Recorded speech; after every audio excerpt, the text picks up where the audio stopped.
В день свадьбы родители невесты унижали отца жениха за то, что он работает уборщиком. Но когда он раскрыл свой свадебный подарок, все обомлели. Питер был взволнован, когда ехал в дом своей невесты, где родители его жены наконец-то встретятся с его отцом. Для молодого человека этот ужин стал еще одним важным шагом на пути к свадьбе, которого он и его будущая жена Эмили ждали с нетерпением. Его отец Томас, мужчина средних лет с мягким и скромным выражением лица, разделял ту же радость, радуясь тому, что его сын женится. «Они тебе понравятся, папа. Они действительно хорошие люди, хотя и немного мелочны», — сказал Питер. Эмили всегда очень любила своего свекра, восхищаясь его простотой и добротой. С другой стороны, ее родители, всегда заботившиеся о внешнем виде и статусе, очень хотели познакомиться с отцом своего зятя, но у них были совсем другие ожидания. Вечер обещал быть незабываемым, но не по тем причинам, которых ожидали жених и невеста. Как только Томаса представили родителям девушки, настроение изменилось. Первые вопросы были вежливыми, но вскоре беседа приняла неприятный оборот. «А чем вы зарабатываете на жизнь, Томас?» — с любопытством спросил отец невесты. Не колеблясь, скромный человек гордо ответил: «Я уборщик в университете. Я работаю там уже много лет, и мне действительно нравится то, что я делаю». В комнате повисло неловкое молчание. Супруги разочарованно переглянулись, явно не одобряя профессию отца своего нового зятя. Эмили, почувствовав напряжение, попыталась сменить тему, но ее усилия были напрасны. «Видишь ли, мы ничего не имеем против тебя, Томас. Просто мы надеялись на что-то большее для нашей дочери», прокомментировала мать с таким презрением, что бедный уборщик почувствовал себя униженным. Он посмотрел на них немного расстроенно и сказал: «У моего сына впереди блестящее будущее. Ваша дочь, безусловно, в хороших руках». Родители невесты, пытаясь сгладить ситуацию, быстро добавили: «Просто мы родители. У нас есть свои переживания».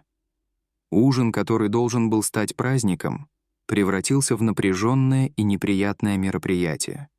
Томас чувствовал себя не в своей тарелке, задаваясь вопросом, не является ли само его существование препятствием на пути к счастью его сына. На обратном пути после ужина, который закончился неудачей, Питер извинился перед отцом за поведение своего тестя. Отец со своим обычным смирением печально улыбнулся и ответил: «Не волнуйся, сынок. Что действительно важно, так это твоя любовь к Эмили. Ты женишься на ней, а не на ее родителях». Томас всегда был человеком простых принципов. Он один воспитывал своего сына после того, как его жена умерла при родах. Несмотря на трудности, он стремился обеспечить сыну достойную жизнь, всегда усердно работая уборщиком.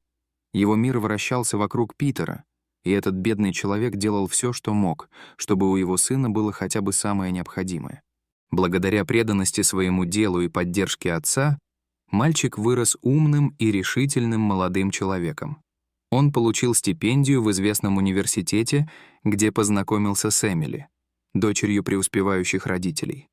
Они не были миллионерами, но у них была комфортная жизнь и определенные социальные требования.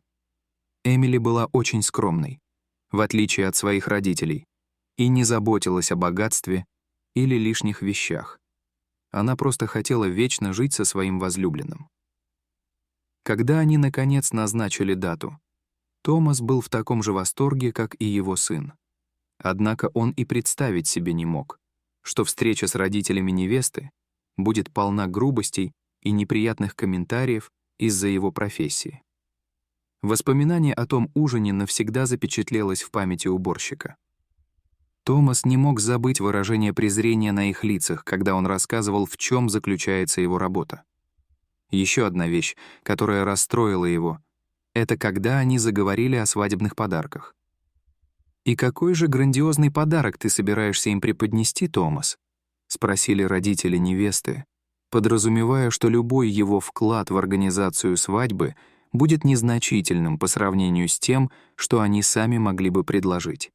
В последующие дни мужчина грустил, чувствуя себя униженным и неуверенным в себе. Он знал, что свадьба будет пышным торжеством, на которое родители Эмили выделят значительные финансовые средства. Что он, простой уборщик, мог предложить такого, что соответствовало бы празднику. Бедняга проводил бессонные ночи, думая о том, что он мог бы сделать для свадьбы своего сына. Он хотел показать свою любовь и гордость за Питера значимым образом. В эти минуты размышлений в его голове появилась идея, нечто уникальное, что только он мог предложить этой паре, и что очень понравилось его сердцу. «Надеюсь, им это понравится. Для меня это очень важно», — пробормотал он. Наконец настал важный день, и свадьба должна была стать интимным и значимым событием, как того хотели Питер и Эмили. Предполагалось, что праздник будет небольшим, всего с несколькими близкими друзьями и их родителями. Однако, когда молодожены прибыли на место проведения церемонии, их ждал неприятный сюрприз. Простое мероприятие, которое они выбрали, превратилось в зрелище роскоши. Они быстро обнаружили, что родители девушки вмешались и наняли свадебную команду, чтобы все устроить. Вместо интимного мероприятия они сделали большую экстравагантную церемонию. «Это наш подарок тебе, дорогая. Свадьба, достойная принцессы», — с гордостью объявили они. Эмили, раздраженная и расстроенная, увидела, как ее мечта о чем-то простом и личном исчезает у нее на глазах.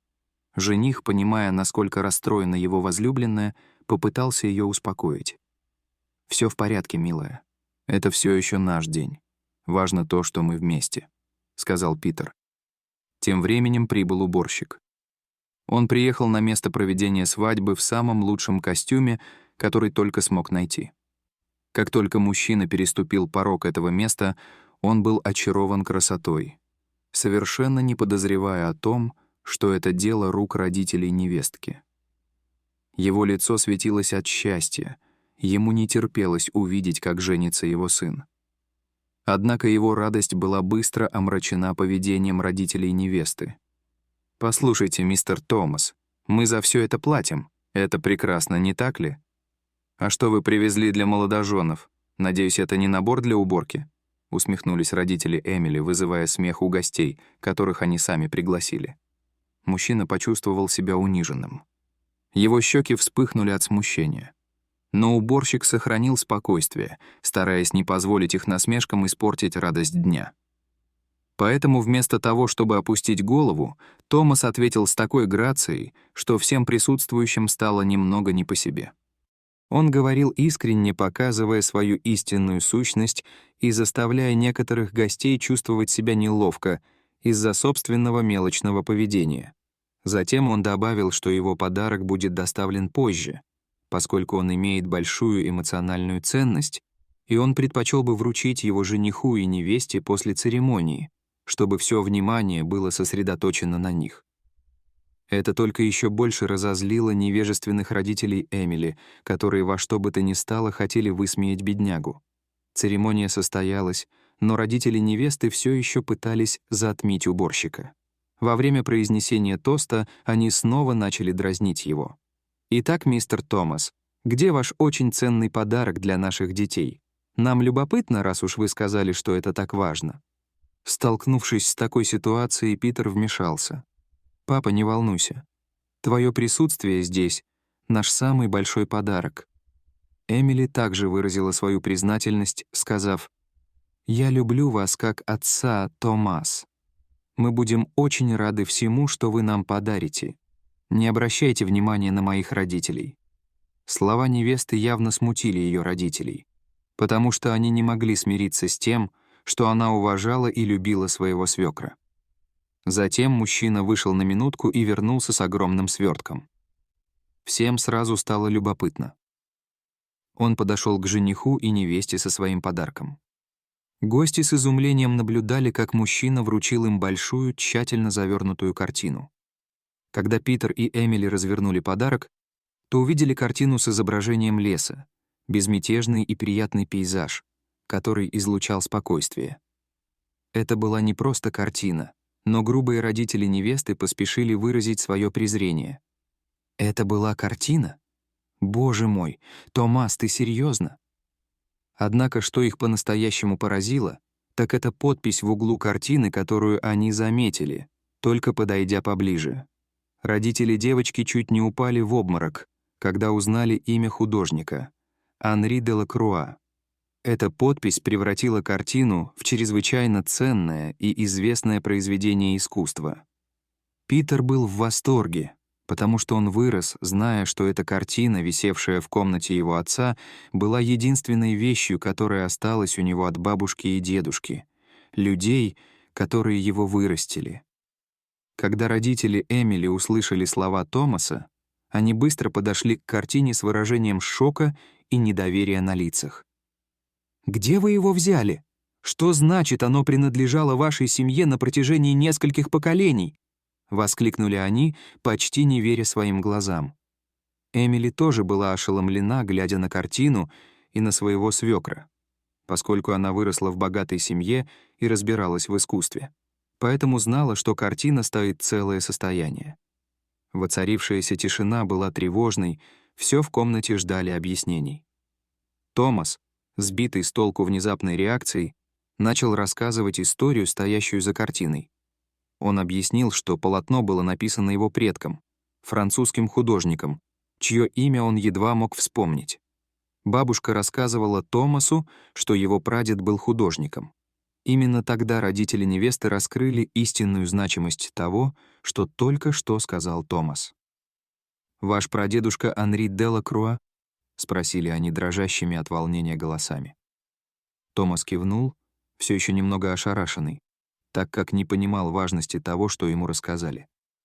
Даже другие состоятельные гости, знакомые с историей искусства, были ошеломлены. Оказывается, Анри де Лакруа был известным художником, чьи работы с годами терялись, становясь чрезвычайно ценными и желанными. Ходили слухи, что наследники де Лакруа так и не были найдены, а его утраченные работы считались сокровищами в мире искусства. Родители Эмили, которые всего несколько минут назад высмеивали Томаса, теперь столкнулись с невероятным открытием. Скромный уборщик на самом деле был потомком одного из самых известных художников в истории Франции. Это открытие стало шоком для всех, особенно для них самих, которым было глубоко стыдно за свое предыдущее поведение перед кем-то, кто, вероятно, был гораздо богаче, чем они. Жених и невеста посмотрели друг на друга, разделяя чувство понимания и восхищения Томасом. Родители Эмили попытались взять себя в руки, извинившись перед уборщиком и обращаясь с ним, хорошо понимая, что сейчас они разговаривают с кем-то очень богатым. После удивительного открытия, сделанного на свадьбе, Томас и Питер углубились в изучение своей родословной и обнаружили, что на самом деле они принадлежат к потомкам Анри де Лакруа. Это открытие не только подтвердило подлинность картины, но и показало, что на имя его наследников было записано значительное состояние. Вопреки всем ожиданиям, отец и сын внезапно оказались наследниками невообразимого богатства. Несмотря на внезапное изменение своего финансового положения, мужчина решил сохранить работу уборщика. Его решение многих удивило, но для него работа всегда была чем-то большим, чем просто источником дохода. Родители Эмили, с другой стороны, резко изменили свое отношение к уборщику после этого откровения. Они пытались польстить ему, возможно, надеясь на долю наследства или просто стыдясь своего прежнего поведения. Однако Томас держался на расстоянии, обращался с ними вежливо, но не поддавался на их попытки сблизиться. Его внимание было сосредоточено на сыне, невестке и внуках, которые скоро должны были появиться на свет. Со временем уборщик и его невестка сблизились, и их отношения стали почти как у отца и дочери. Томас был рядом, чтобы поддержать ее в каждый важный момент, проявляя ту же любовь и привязанность, которую он всегда проявлял к Питеру.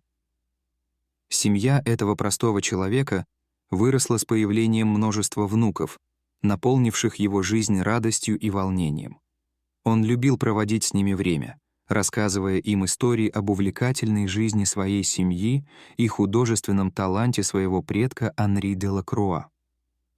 Каждая история была жизненным уроком, который учил их смирению, трудолюбию и важности сохранения честности, независимо от обстоятельств. Он знал, что, несмотря на все деньги, доставшиеся ему в наследство, настоящим богатством в его жизни были люди, которые любили его и к кому он относился всем сердцем. Уборщик доказал, что величие человека измеряется не его богатством, а размером его сердца и глубиной его характера, потому что смирение и честность — это сокровища, которые нельзя купить ни за какие деньги. Дорогие зрители, а как бы вы поступили на месте Томаса? Поделитесь своими мыслями в комментариях. А если вам понравилось это видео, то ставьте лайк и подписывайтесь на наш канал. До свидания.